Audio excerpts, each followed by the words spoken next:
one thing that I want to say. Thank you, Lord. Thank you, Lord, for all you've given to me, for all the blessings that I cannot see. Thank you, Lord. Thank you, Lord. With a grateful heart, with a song of praise, with an outstretched arm, I will bless your name and thank you, Lord. I just want to thank you, Lord. Thank you, Lord. I just want to thank you, Lord.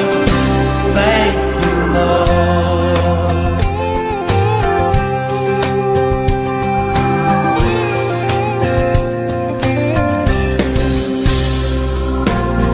For all you've done in my life, you took my darkness and gave me your light. Thank you, Lord. Thank you, Lord. You took my sin and my shame. You took my sickness and healed all my pain. Thank you, Lord. Thank you, Lord. With a grateful heart, with a song of praise, with an outstretched arm, I will bless your name and thank you, Lord. I just want to thank you, Lord. Thank you, Lord. Thank you, Lord. I just want to thank you, Lord. Thank you, Lord. Oh, thank you, Lord. I just want to thank you, Lord. Just want to thank you, oh, thank you, Lord. I just want to thank.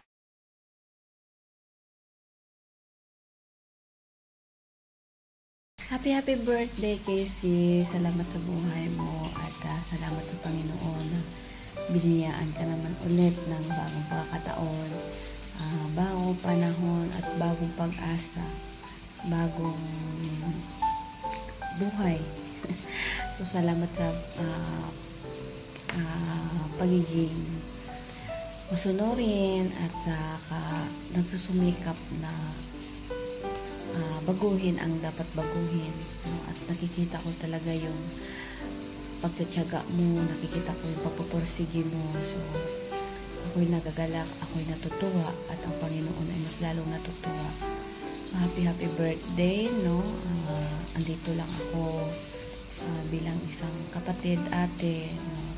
At huwag tayong hihinto at kung ano man yung mga pagdaanan na pa natin, ng mga pagsubok, laban lang po tayo at hindi tayo mawala sa presensya ni Lord. So salamat at nakita ko yung pagbabago at improvement at paglago sa spiritual. At salamat at once again, happy birthday. Huwag nang iiyak. Love you. Hi! Good morning! Good afternoon, sisters and brothers! Today, I want to greet happy birthday sa ating kapatid na Sister Madeline. Ayan, sisi ko.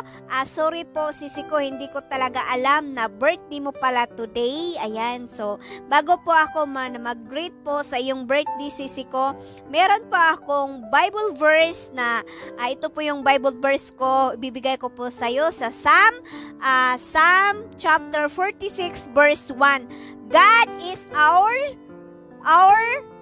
refuge and strength, an ever-present help in trouble. Ayan. Sisi ko, Happy birthday, sisi ko. Purihin po ang Panginoon sa buhay mo.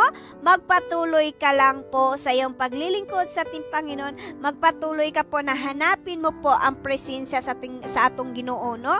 Na magpadayon ka sa imong pagpangalagad sa Ginoo bisan pa man na sa atong mga problema, sa atong mga pagsulay sa atong kinabuhi.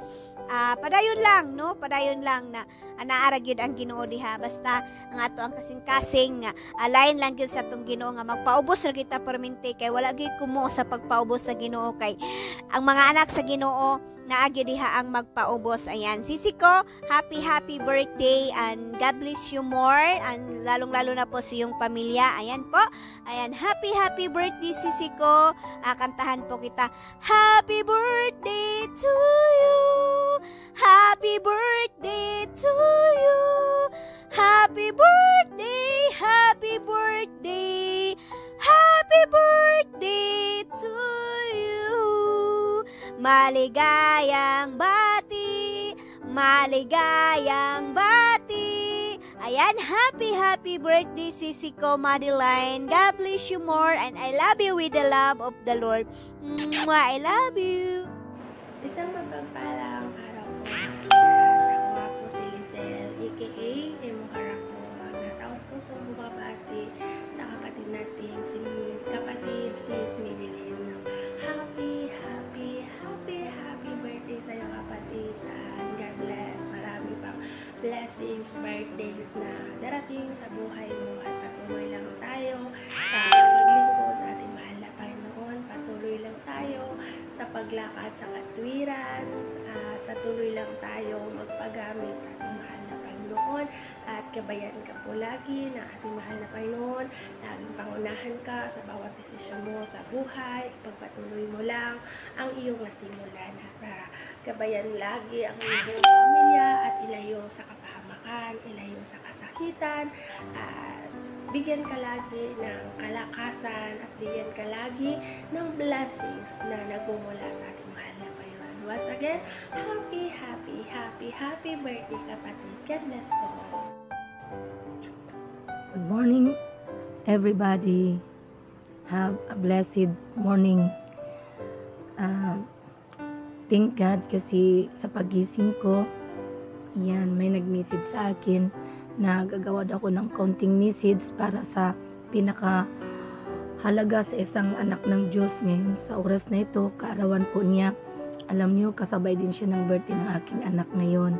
Birthday din po din ngayon. So, thankful kapatid na Juan and kapatid, happy blessed birthday to you and more blessing, good health and long life and more birthday to come and still pretty, ayan, and still serve the Lord kung ikaw man ay saan man ngayon ito sa lugar ng Pilipinas or sa ibang bansa. Dalangin ko sa araw na ito na marami pang ibuhos si Lord sa mga pagpapala sa buhay mo, sa trabaho mo, sa iyong pamilya, sa iyong kung ano man ang iba mo pang ginagawa mo sa araw na ito, sa buhay mo. Dalangin ko na ang Panginoon ay patnubay at gabay mo sa araw-araw. And kahit man anong pagsubok sa buhay natin, andyan ka lang palagi, still standing firm para sa Panginoon. At ang Panginoon naman ay nandyan lang palagi upang dinggin ang ating mga panalangin. And I wish na palagi kang masaya at enjoy ka sa iyong karawan ngayon. At ang karawan mo ngayon ay ito yung silbing daan upang ikaw ay mas lalo ka pang magsiserve at maglingkod sa Panginoon, kapatid. Hindi man kita kilala, kapatid, but iisang ating layunin, maglilingkod sa Panginoon, at upang sa ganun ay siya ay mapurihan at maidakila sa kanyang, dahil siya ang Diyos natin, na may likha sa atin at siya lang ang ibigay po sa atin ng kung ano man ang meron sa atin ngayon. Kaya kapatid, muli pinabati kita, hindi ko pa alam kung ilang taon ka na. Ang masasabi ko lang, more years to come and na kung ano man ang iyong mga desire ng puso mo sa iyong karawan, kung ano man pa ang nais mo hiniling sa Panginoon, ay ito ay ipagkaloob na sa iyo ng Panginoon, kapatid. Dahil ang anak naman ng Diyos ay walang mahirap dinggin ng ating Panginoon kapag nagmula sa puso ang ating mga dalangin, mula sa puso ang ating mga muli. Happy birthday and enjoy your day. God bless you, kapatid.